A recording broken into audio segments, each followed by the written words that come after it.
Good afternoon, જય દ્વારકાધીશ, જય શ્રી રામ. બધાને સ્વાગત છે એક નવા વ્લોગ વિડીયોની અંદર. બપોર પછી આપણે વ્લોગની શરૂઆત કરી છે અને આજનો વ્લોગ આપણે શૂટ કરીએ છીએ. એમાં એક એવું કામ છે કે આજે છે ને અત્યારે મારો ભાઈ આવ્યો છે ગામડેથી, કાકા બાબા ભાઈ, અને એની ભાઈ હમણાં એક નવી ગાડી લીધી છે જેનો દબદબો છે ને એ કેટલા વર્ષોથી આવેલો આવે છે.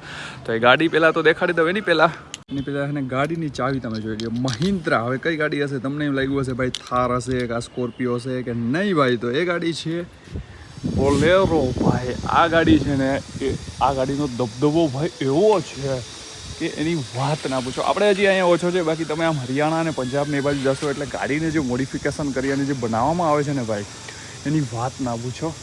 ઇઝ મહિન્દ્રા બોલેરો ભાઈ સાહેબ. હજી ભાઈ 2-3 દિવસ થયા છે લીધો એને, અને બહુ જ જોરદાર ભાઈ. તો આપણે આને ચાવીમાં કંઈક જો આ નવો બોલેરો આવી ગયો ને, ચાવી કેવી મસ્ત આવી ગઈ. બાકી તો અનલॉक આ છે ખબર નહીં, તો अनलॉक हो गया गाइस और अंदर बैठते हैं.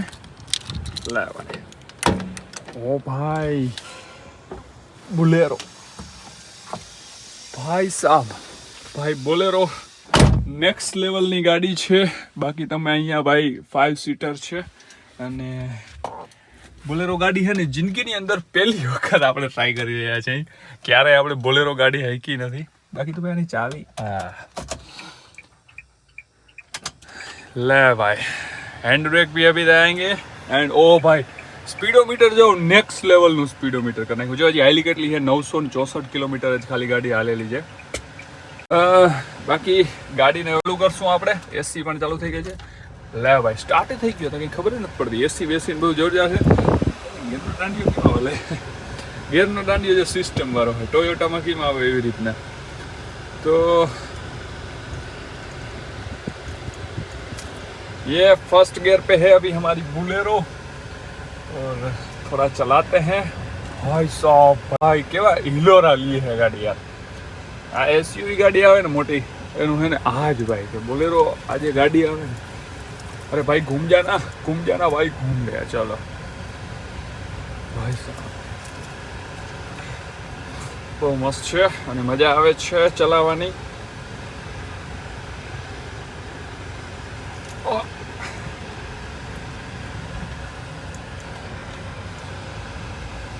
ઓ ભાઈ ભાઈ, તમે ક્યારે બોલેરો ગાડી હાંકી છે કે નથી હાંકી? કમેન્ટ કરી દેજો નીચે. तो क्या सीन है? कुछ लोचा वगैरह है? अच्छा,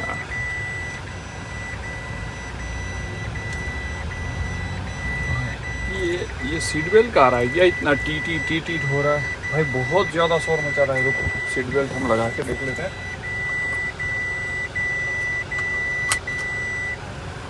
सीट बेल्ट ही था भाई.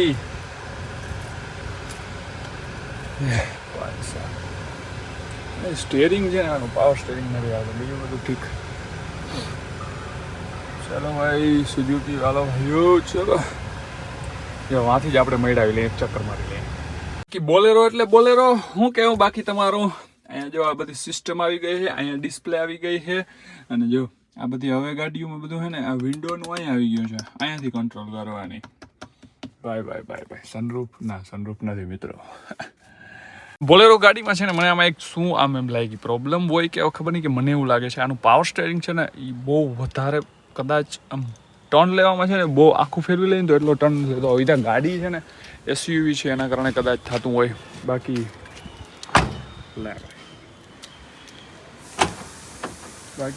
બેસ્ટ ગાડી બોલેરો. વાહ ભાઈ, નંબર પ્લેટ હજી નથી આવ્યા. મસ્ત છે, જોરદાર છે, મજા આવી. હા ભાઈ, લુક તો છે યાર, ગાડીનું લુક તા છે તમે ગમે ગયો ભાઈ, ખતરનાક, અને અવાજ પણ એકદમ જોરદાર. ભાઈ નંબર શું લેવાનો? આવી ગયા 50 કેટલા? 53 હે? 50 લેવાય ને. યાર જિંદગીની અંદર છે ને અમુક એવા શું કહેવાય, અમુક એવી આદત પડી જાય છે જિંદગીની અંદર કે જેને ભાઈ કાઢવી એ આમ બહુ અઘરી હોય છે. એનો મતલબ શું ખબર? એટલે હું ખાલી એટલું કહેવા માંગુ છું, જો અમુક લોકોને એવી ટેવ હશે કે રાતના નીંદર ન આવવી, એ તો અમુકને ભાઈ કંઈક ટેન્શનના લીધે પણ એવું હોઈ શકે કે નીંદર ના આવતી હોય. બાકી બીજી એ પણ હોઈ શકે કે રાતના ભાઈ ચા તો પીવો પડે. તો અત્યારે રાતના છે ને 12 જેવું વાગ્યું છે, 12 જેવું વાગ્યું છે, અને અત્યારે મને એમ થાય છે કે ભાઈ ચા પીવા જઈએ. મારા ભાઈને મેં કીધું, મારો ભાઈ પણ ઓલરેડી સૂઈ ગયો છે, તો અત્યારે બહાર ચા પીવા નથી જવું. મેં કીધું ઘરે બનાવીએ.